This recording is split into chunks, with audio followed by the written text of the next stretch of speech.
नीलाञ्जनसमाभासं रविपुत्रं नियमाग्रजं छायामार्तण्डसम्भुतं तं नमामि शनैश्चरम् नीलाञ्जनसमाभासं रविपुत्रं नियमाग्रजं छायामार्तण्डसम्भुतं तं नमामि शनैश्चरम् नीलाञ्जनसमाभासं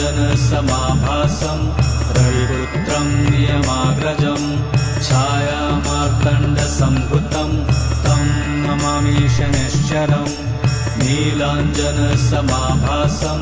रविपुत्रं नियमाग्रजं छायामार्तण्डसम्भुतं तं नमामि शनैश्चरम् नीलाञ्जनसमाभासं रविपुत्रं नियमाग्रजं छायामार्तण्डसम्भुतं तं नमामि शनैश्चरम्